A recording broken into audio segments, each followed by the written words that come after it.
Inform human में आप सभी दर्शकों का बहुत स्वागत है। विशेष साक्षात्कार में आज हमारे साथ पुलिस अधीक्षक आदरणीय संपत उपाध्याय जी हैं। आपका सर बहुत स्वागत है। धन्यवाद। सर, लोकसभा चुनाव या चुनाव कोई से भी हों, जब चुनाव आते हैं तो एक जिम्मेदार पद पर होते हुए आपकी जिम्मेदारियां कितनी और चुनौतियां कितनी बढ़ जाती हैं सर? जब चुनाव का समय होता है, पूरा जो शासकीय अमला होता है भारत निर्वाचन आयोग के अंडर काम कर रहा होता है, और ऐसे में पुलिस विभाग भी एक अत्यंत महत्वपूर्ण विभाग है जो उस पूरे प्रक्रिया में योगदान देता है। इलाके में लोग सुरक्षित रहें और भय मुक्त वातावरण में बिना किसी दबाव के अपने मताधिकार का उपयोग कर पाएँ, इसके लिए जो हर संभव प्रयास होता है वो पुलिस विभाग के द्वारा किया जाता है। इसमें जो लोग मतदान को प्रभावित कर सकते हैं उनके विरुद्ध कार्रवाइयाँ, जो आपराधिक तत्व हैं, आपराधिक पृष्ठभूमि के लोग हैं, उनको बाउंड ओवर करना, इसके अलावा अन्य ऐसे लोगों को चिन्हित करना जो गलत तरीके से मतदान में कुछ काम कर सकते हैं, उनको बाउंड ओवर करना, ये पुलिस का रहता है कार्रवाई। साथ ही साथ जो हमारे FST SST के नाके लगते हैं उसमें पुलिस के सदस्य रहते हैं। पुलिस के सेक्टर प्रभारी अधिकारी रहते हैं जो पास 8 से 10 बूथ रहता है। उस बूथ के क्षेत्र में वो लगातार भ्रमण करते हैं, लोगों से बातचीत करते हैं, और अगर कोई उनको ऐसा अवांछित गतिविधि दिखता है तो उस पर कार्रवाई करते हैं। साथ ही साथ हमारे थाना प्रभारी जो राजपत्रित अधिकारी हैं, वो अन्य पूरी टीम के लोग हैं, वो भी इस पूरे मामले में सक्रिय रहते हैं। जहाँ कहीं कोई मॉडल कोड ऑफ कंडक्ट का वायलेशन दिखता है वहाँ भी कार्रवाई करते हैं। सर, विधानसभा चुनाव के बाद ही लोकसभा चुनाव है। पिछले विधानसभा चुनाव में निश्चित तौर से आपने जो अति संवेदनशील मतदान केंद्र हैं उनकी सूची चिन्हित होगी। इस बार भी कुछ केंद्रों की ऐसी संख्या बढ़ के आई है सामने?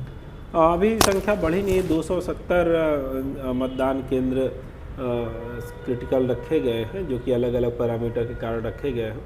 जो क्रिटिकल मतदान केंद्र होते हैं उनमें सामान्य व्यवस्था के साथ साथ सुरक्षा की और अन्य व्यवस्थाएं भी की जाती हैं, जिसमें हम पैरामिलिट्री के फोर्स का इस्तेमाल करते हैं। साथ ही साथ वहाँ एक माइक्रो ऑब्जर्वर और कैमरामैन लगाए जाते हैं।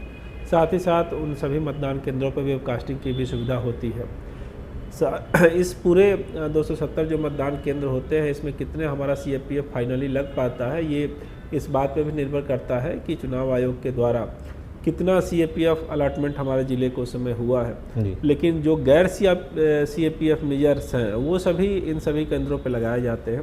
साथ ही साथ हमको भ्रमण के दौरान, लोगों से बातचीत के दौरान या किसी शिकायत के माध्यम से भी पता चलता है कि कोई मतदान केंद्र वनरेबल है, तो उस मतदान केंद्र की वनरेबिलिटी कम करने के लिए प्रयास किया जाता है, और अगर वनरेबल वो रह जाता है तो उसको भी क्रिटिकल वाली क्राइटेरिया में शामिल करते हुए वहाँ भी विशेष एहतियात रखे जाते हैं।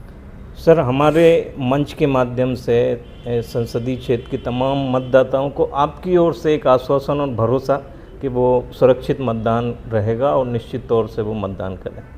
अपने देवास ज़िले में कुल 3 संसदीय क्षेत्र की सीमाएं टच करती हैं, जिसमें देवास, हाट पिपलिया और सोनकच्छ देवास शाजापुर लोकसभा में आता है। बागली विधानसभा क्षेत्र खंडवा बुरहानपुर लोकसभा क्षेत्र में आता है, और कन्नौज खातेगांव विधानसभा विदिशा लोकसभा क्षेत्र में आता है। इन सभी मतदाताओं से हमारी यही अपील है, गुजारिश है कि पूरा पुलिस का अमला है और शांतिपूर्वक पूरा मतदान की व्यवस्था रहेगी। भयमुक्त होकर आप लोग अपने अपने मताधिकार का आगे बढ़ चढ़ का प्रयोग करें। ये मतदान का जो है ये बहुत बड़ा उत्सव है और अवसर है जो आप सभी को मिलता है, जिसमें आप अपना मताधिकार का प्रयोग अपनी इच्छा से अपने प्रतिनिधि को चुनने में करते हैं। और इसके लिए आप अगर कोई दबाव बनाता है, कोई ऐसी चीज़ आपको लगती है, तो उसके संबंध में आप शिकायत भी कर सकते हैं। देवास की पुलिस हमेशा इस बात के लिए तत्पर है कि भयमुक्त और सुरक्षित माहौल में आप स्वतंत्र रूप से अपने मताधिकार का उपयोग कर पाएँ। तो भयमुक्त और सुरक्षित माहौल में आप अपने मतदान कीजिए। देवास पुलिस आपके साथ है। SP साहब का ये भरोसा है, आश्वासन है। सर, 2 विषय पे हम लोग चर्चा के लिए आज प्लान करके आए थे। लोकसभा चुनाव में आपने देवास की जनता को आश्वस्त किया। साइबर के कुछ विषय में चर्चा करना चाहते हैं। सर, साइबर के मामले जब AI जब थोड़ा सा गति में आ रहा है, तो कुछ AI से रिलेटेड कुछ केस सामने आ रहे हैं। सर, साइबर को लेके अपने यहाँ क्या वर्किंग चल रही है? साइबर में नित नए चैलेंज बढ़ते ही जा रहे हैं समय समय के साथ, और जो एआई वाली बात आपने कही है ये भी और आगे के लेवल का चैलेंज है, जिसमें लोगों का चेहरा, आवाज़ इत्यादि भी कॉपी कर ली जाती है। इसके साथ ही साथ कई सारी झूठी चीज़ों को भी सच्ची बना के दिखाया जाता है। तो इस संबंध में हर एजेंसी सतर्क कर रही है। हमारे देवास पुलिस में स्थानीय स्तर पर भी एक साइबर सेल क्रियाशील है, जहां जो शिकायतें आती हैं उसको हम लोग डील करते हैं। इसके अलावा अगर कोई हाई प्रोफाइल ऐसा मामला लगता है तो हमारे स्टेट साइबर सेल से हम सतत संपर्क में रहते हैं, उसके माध्यम से हम करते हैं। इसके अलावा भारत सरकार की भी एजेंसियां हैं जो आगे हमारे स्टेट साइबर सेल से समन्वय में रहती हैं। तो एक व्यवस्था बनी हुई है। अगर कोई ऐसी बात अपने को दिखती है कि टेक्नोलॉजी का, एआई का कोई दुरुपयोग कर रहा है तो निश्चय ही उसके विरुद्ध कार्रवाई की जाएगी।